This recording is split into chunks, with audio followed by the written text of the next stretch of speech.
a mom, as a parent, as a caregiver, what do we need to do? So first, it's very important to keep cool, calm, and collected. Okay? Or at least po, appear to be one. As much as possible, yun nga, you have to show na parang you're uninvolved or unworried dun sa action ng child nyo. So ito yung sinasabi ko po sa inyo kanina, no, na parang the more they see reactions coming from the people around them, the more they will do the behavior. So kunyari po sa bahay kayo, nagtatry kayo maging tawag dito itinatry nyo ignore yung anak nyo. So uninvolved kunyari, unworried sa actions niya, pero nakikita niya yung kapatid niya or like yung daddy niya or mommy niya or yung tita or lolo, lola na parang sobrang awang-awa sa kanya, then useless pa rin po yung effort nyo. It has to be parang all the people in the house should be reacting that way. So kung kayo, kunyari po, si yung anak nyo, nagwawala siya or like to seek attention from you, as much as possible po, you try to encourage or talk to the other members of the family not to give attention to him. Kasi the more they give attention, the more na hindi mag-stop yung bata displaying that behavior. Kunyari, nagwawala siya.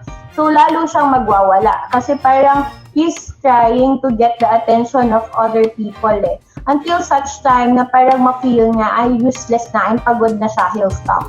So, the next time around, na parang mag-trigger ulit and then umiyak siya because of something or umiyak siya dahil hindi nabigay yung gusto, then possible na hindi na kasing ganong kalala yung crying because he knows na he's not going to get the attention from other people. He'll cry because he's upset. But hanggang doon na lang yun. Kumbaga, hindi na siya magta-try pa na to show other inappropriate behaviors, like for example, hitting, or like yung behaviors such as yun nga, mag-induce ng vomit, mag-spit. So that's how you're going to address it. So situation is more likely to be successfully resolved if you give no indication of feelings such as anger, frustration, hurt, or fear. So talaga pong kumbaga yung face nyo is emotionless as much as possible. Then you try to give, when you give instruction, it has to be firm yung voice, tapos straight to the point, very direct lang po kayo. The more you say something kasi, the more you explain, lalong mas nagiging, parang hindi naman niya naiintindihan yon while he's crying eh. So, kung 1 to 2 words ganyan, that's enough for already. So, you just have to wait for him to calm down. So, child may find that she likes your reactions and will be encouraged to continue the actions causing you to react. So, this is what I've said kanina. Nare-reinforce lang po yung behavior just because he or she is getting the reaction from the people around him. Kapag naman po, kunyari, you're upset or angry, lalong nagiging out of control yung situation. So, kumbaga, minsan po, nami-mirror lang nung anak nyo or nung bata yung emotions nyo. So, kung kunyari, kalmado kayo and he's not calm, like kunyari, nagme-meltdown po siya, nagwawala. If you're calm, possible pong ma-mirror nung bata yung tawag dito, yung emotions nyo, so kakalma din siya. But if you're angry, if you're upset, so sumisigaw siya, nag-escalate po lalo, so mas nagiging mahirap for him to calm down. So kung kunyari ganito po yung sitwasyon, better to try to calm down muna, okay, you as a parent, and then saka na lang po muna siya. Just make sure na safe siya. Kunyari nasa isang room siya na may foam lang, ganyan. So, medyo covered, yung wall is medyo protected.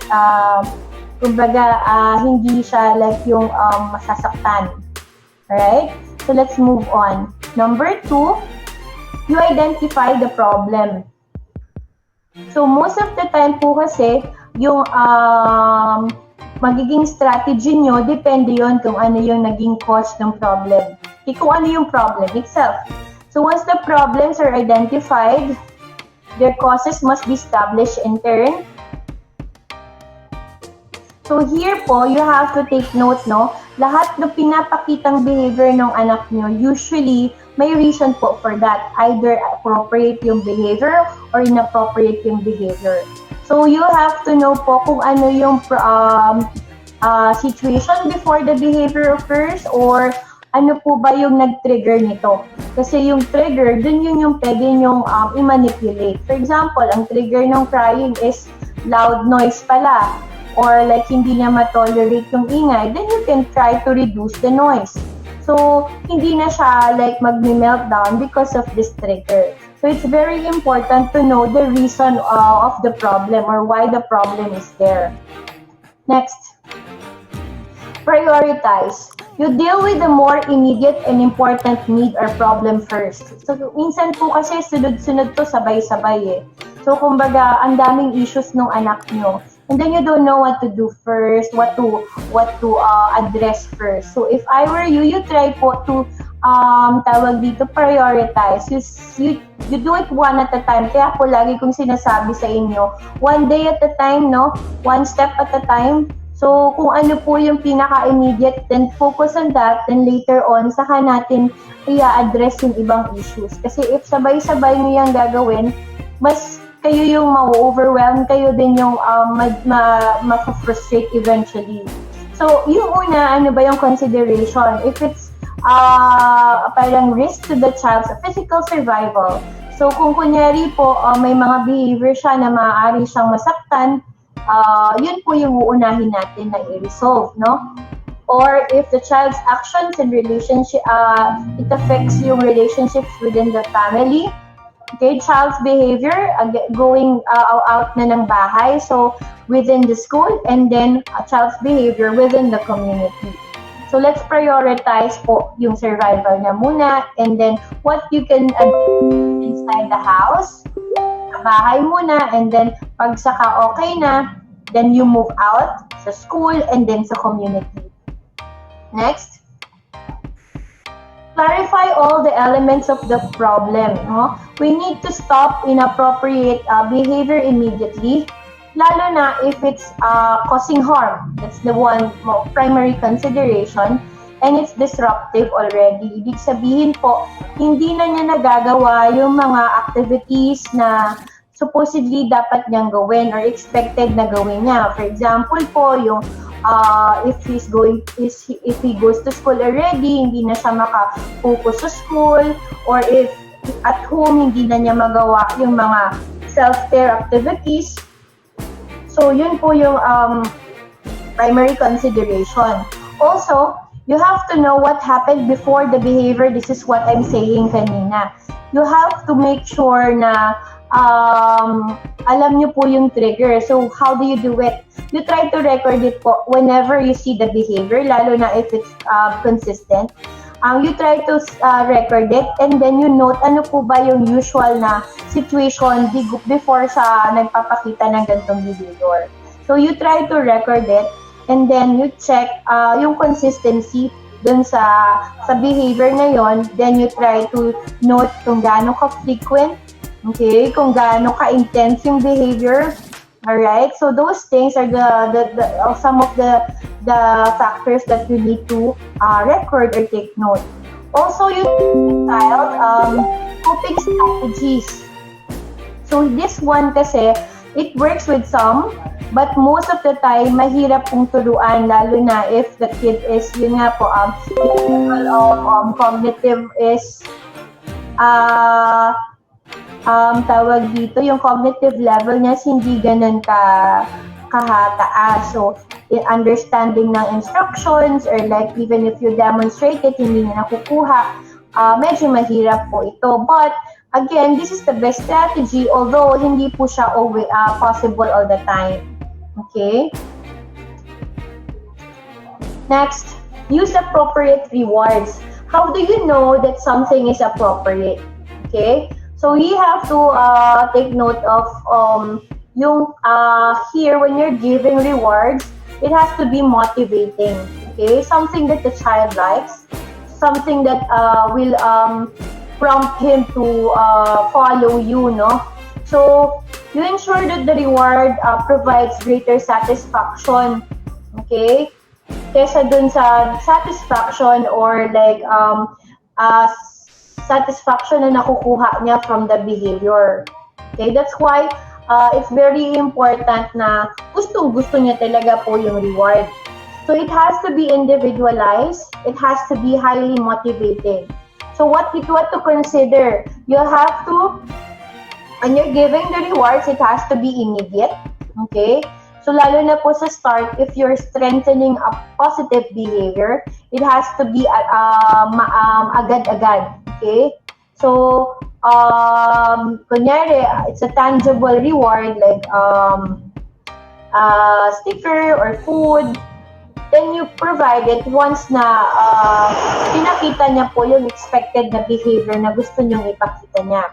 Social rewards may not succeed since children with autism doesn't usually behave to please people. So, kunyari po, minsan yung praises, ganyan, or like good job, it doesn't work for them. Kaya mas nag-work minsan sa kanila yung something tangible, something that they like. Also, sometimes for kids in the spectrum, minsan nag-work as reward yung obsessions or fascinations niya, no? Kunyari, a kid who loves strings. Sometimes it works to motivate them to participate na like right after mag-follow siya, you're going to give him time to play with the string. So those things, you can use that, but you have to use it wisely as well.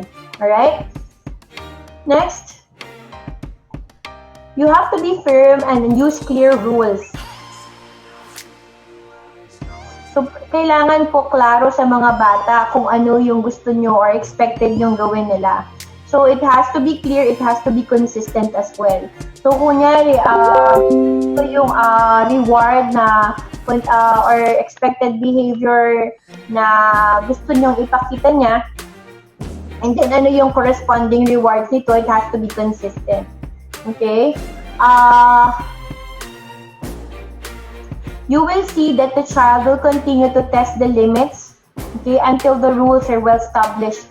So, kunyari po, pag may rules kayong naset, minsan, magta-try talaga yung child to avoid or like, tinatry niya kung kakayanin niyang makalusot. So as much as possible, your reactions, your responses should be consistent. Pag hindi pwede, hindi pwede. Kasi if, for example, you give in, then useless din po yung pagsiset nyo ng rules. Lalo na, for example, we're setting rules, kunyari sa gadget time. Okay? So this is very common. So kunyari, yung gadget nyo is as a reward for a particular behavior, or kunyari, gumamit kayo ng token economy system, like this particular tokens is corresponding to this particular amount of time. Kunyari, 1 token is to 10 minutes, ganyan. So I use this example in the group already, so we'll use it na din as an example now. So kunyari, 1 token is to 10 minutes, and then naka-receive siya ng 5 tokens, then how many minutes yung equivalent nun? Yun lang dapat yung watch time niya. More than that, okay? If, for example, may day kayo na lumampas just because kailangan nyo ng longer time for him to keep busy, or to keep him busy, or to para magawa niyo yung activity nyo, then nagkakaroon kayo ng problem dyan. Kasi the next time around, parang hindi na ganun ka-effective yung rule nyo or like yung value nung tokens, because he knows naman na pwede naman siyang lumampas. So what is like, why do I need to follow? Okay? Kung kaya ko namang habaan pa, or like, pwede namang mas mahaba than usual yung panonood ko. So it has to be consistent. Whatever it is na rules na naset nyo, kailangan yung sundin consistently. We should be firm again in an environment, but you have to take note of, andun pa rin yung love, yung care, and yung warmth. Okay? So it's not like parang very rigid tayo sa rules. That's why parang ako, I usually ask them, is he allowed, for example, to watch, kunyari, watch replay? Kasi parang you cannot really remove it from them, as in, bawal talaga. So you just have to set limits. You just have to give specific time kung kailan lang siya allowed. Because yun nga, parang removing it from them naman kasi is parang, I think for some it's possible, but for those people nga po na parang hirap to manage time, no? Like you have to also have time for yourself to do things or your errands na kailangan yung gawin, then you have to use that time to do it. Kasi parang okay lang sana if there's somebody to look after the kid, no? Like magbabantay, pwedeng kalaro niya while you're doing your errand or your me time. Pero if not, sometimes it works kasi for us for parents na wala ding katuwang, no? So that's understandable. You just have to set like clear limits, clear time. Alright? Next, be confident. If the child gets the impression, kunyari po, no, na in doubt kayo na magko-comply siya, then the more he will not comply. But if you are, kunyari, confident na, ay, itong batang to, he'll follow you because this is what you set, the limits that you set, ito, very effective ito sa kanya, then he's more likely to do so. Okay? So it's important to always gain your child's full attention before any instruction is given. Alright? Make sure that he's looking at you. Make sure that he is listening. How do you do that? Right after, kunyari, you gave the instructions already, you set the rules. After that, you ask questions. You make sure na naiintindihan niya. You make sure na nakuha niya yung mga detalye na gusto mong maintindihan niya. So that will test if your kid really understands what you're trying to do. Alright? Next, you use simple and clear language. This is very important. Even if your child is not like yan, hindi nagwawala or kalmado naman siya, even if your child is calm, you still have to make sure that you use clear instructions. You use short sentences. Because yun nga po, most of the time, they have difficulty focusing, no? So the more words you use, no, parang mas marami kayong example, mas mahirap for them to grasp the idea. So what you do is to give na lang instructions step by step. If you need to use kunyari pictures to show him how, then better. That can be one of the options. So you try to, when you're giving instructions, you try to break it down. Pwedeng right after instruction, you ask him para to make sure that he understands. Or if your child is able naman to remember everything right after giving all the instructions, you tell them to repeat it. Okay? Kung kaya, depende po yan sa cognitive level ng anak nyo. Also, you give your child ample time to comply, no? Hindi pagkatanong nyo right after you're expecting something. So, ang pwede nyo pong gawin, you wait for him to answer. Or if hindi talaga kaya, you provide cues and prompts lang. Like, kunyari, words na gusto nyong matandaan niya para tawag dito, masagot niya yung tanong nyo. So, frustration and confusion due to lack of understanding are major causes of behavior problems. So ito, parang if hindi niya naintindihan and then you're expecting something from the child, most of the time, ito yung nagiging reason why siya, okay, why also you get frustrated sometimes. So you have to know also kung yung dapat niyo po bang i-expect sa inyong anak. Okay? So kung ano lang po yung level na kaya niyang i-understand. You don't expect something that is too high kasi both of you mako-frustrate lang kayo. Next, use positive statements.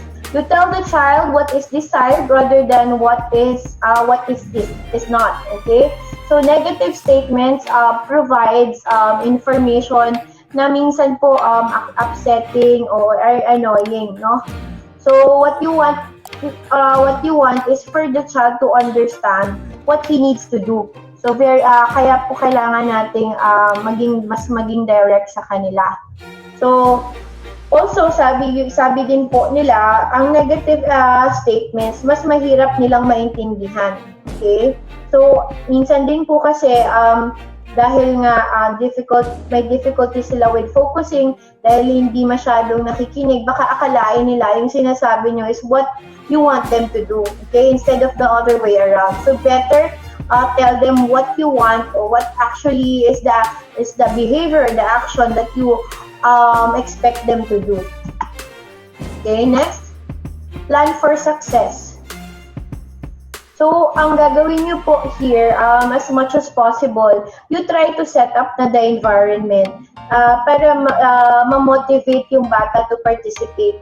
Kasi if na-manipulate nyo na yung environment, na tawag dito, na ayos nyo na siya beforehand, mas magiging successful siya to do it. So, mas magiging better yung response niya as well. You have to remember din po kasi na if your child gets on parang paulit-ulit siyang nag-fail, then mas magiging iba yung response niya sa inyo, or like yung behavior niya mag-iiba rin. So what do you do? So you ask for your child's attention, okay? So you have to make sure that he is looking at you and that he's listening. So you give direction when the child is fully attentive, okay? You give demanding tasks when the child functions best. So pili po kayo ng time of the day when, sabi ko nga po sa chat, when your child is most active and most alert. Kasi if you're going to provide demanding task when he is sleepy or medyo downtime niya, mafufrustrate lang din siya. So, as much as possible, you try to choose the best time of the day when you're going to provide medyo demanding or a challenging task. You organize the physical setting, okay? So, yung environment, try nyo na po siyang iayusin, okay? So, if you can choose a place in the house na hindi masyadong maraming distractions, that's a better option. Kunyari, hindi sa sala, kung saan nanonood yung mga kapatid niya or yung mga kasama niya sa bahay, better to do it inside the room. Kunyari, kung saan minimal yung distraction. So, mas magiging successful siya, most probably, because hindi siya madidistract. So, again, also, do not confront the child. Instead, you reduce the demand. Okay? So, kumbaga, parang ang gagawin nyo po, hindi nyo papagalitan, hindi nyo sasabihin kung ano yung mga napapansin nyo sa kanya. Kunyari, he's not focused, you're not going to tell him you're not focusing, or not listening. You just have to make adjustment. Kunyari, if he's not focusing anymore, you try to lower the demand. If, for example, you're asking him, kunyari, an obstacle course po ito, kunyari, instead of getting one at a time, for example, pwedeng pakuhain siya ng mas maraming pieces para mas mabilis niya matatapos yung activity. So, may mga parang pwede po kayong gawin to lessen yung demand. So, mas makakatulong sa kanya to finish it faster. So, mas mamomotivate din siya to participate. Okay?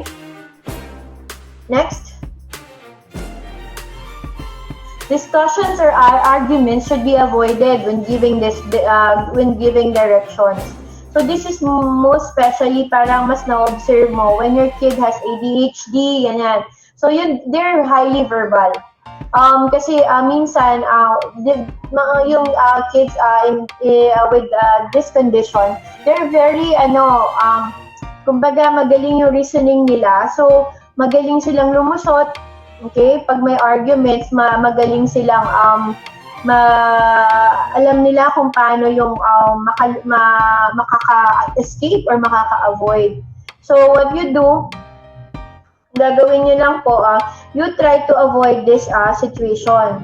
So, extra language, yung explanation, yung argument, sometimes difficult lalo na for him to process. So, lalong mas nagiging disorganized yung bata. Okay? So, as much as possible, you have to be clear, you have to be direct kung ano yung demand nyo sa kanya, then dun kayo mag-focus. So, be consistent. If a child finds that every time he or she is given direction, tapos same yung responses nyo sa kanya, same yung reactions nyo, tapos even if, for example, may ganito siyang pinakita, same din yung consequence, then mas better yung learning nito or yung behavior, mas mabilis niyang makukuha. So, you have to take note na any inconsistent response is more damaging than no response at all. So, kung hindi lang din po natin kaya maging consistent sa responses natin, better na lang not to do anything. Kasi, like, kunyari po yun, sa bahay, tinuturuan natin na parang, yun nga, mag-limit yung time for watching. Pero hindi tayo consistent, then don't do anything na lang for related to that. Kasi parang mawawala, if you try it again, if you use that as a reward again, hindi na ganun ka, wala nang masyadong daring yung kunyari, privilege na yon to watch. Kasi he knows na anytime naman he can do it. Okay? So, consistency means not only with you, but all the people in contact with that child. So, hindi lang ikaw as a mommy, as a daddy, no? Kailangan lahat ng tao sa bahay consistent kung paano kayo mag-react, kung paano kayo mag-respond sa bata. Next, you give choices. Alright, this is a good parang thing to do. If, for example, nag-a-avoid, nag-refuse, or nag-resist yung anak nyo, no? So, if there's direct refusal to comply or ito yung pwedeng gawin. So, you just have to give choices or alternatives para mas ma-feel pa rin yung bata na hindi siya pa rin yung in control kasi siya yung mamimili eh. So, you have to offer something na gusto nyong gawin niya. Okay? Here, it depends kung ano po yung tawag dito, yung options na ibibigay nyo. It can be something na parang both is like, okay, I mean positive behavior. So, pipili na lang siya kung alin doon yung mas gusto niya. Pero, ikaw as a mom or as a parent, okay pa din kasi both choices appropriate naman po. So, you have to consider kung ano yung mga choices na ibibigay niyo sa kanya. Number 13, you have to give warnings. Alright, this is very important when you're giving po, when you're about to give consequences. So, you have to make sure that your child understand why he's going to get that, kunyari, consequence, or bakit ito yung gagawin niya, bakit siya mata-time out, bakit siya maka-quiet time, bakit kailangan niyang maglinis. So, you need to understand, you need to parang give immediate, before that, kunyari po, consequence, you have to warn them na, if you're not going to follow this is what you're going to get, or this is the consequence. So, he has time pa to prepare himself, okay? Para mayroon pa siyang opportunity to change yung behavior niya, or like, parang may time pa siya to show mas na yung appropriate behavior. Next, you have to be aware. So, here po, you have to take note po, no? Mahalaga po yung state nung child. So, here po, it's important to remember that behavior problems increase kapag yung bata nabubore or like stress or confused or minsan po may nararamdaman. So, you have to know when your child is like, ano yung reason also, yung state niya during that time. Baka po kasi hindi talaga maganda yung pakiramdam or like downtime niya nung time na yun. So, kayo as a mommy, medyo mas kailangan niyo pong maging sensitive dun sa mga ganong bagay. But if you think naman parang this child is just like showing this behavior to avoid, to seek attention, or to escape, then dapat appropriate din po yung responses. Kasi hindi naman po natin pwedeng gawing reason, ay, inaantok kasi eh, or like, ay, hindi niya feel eh.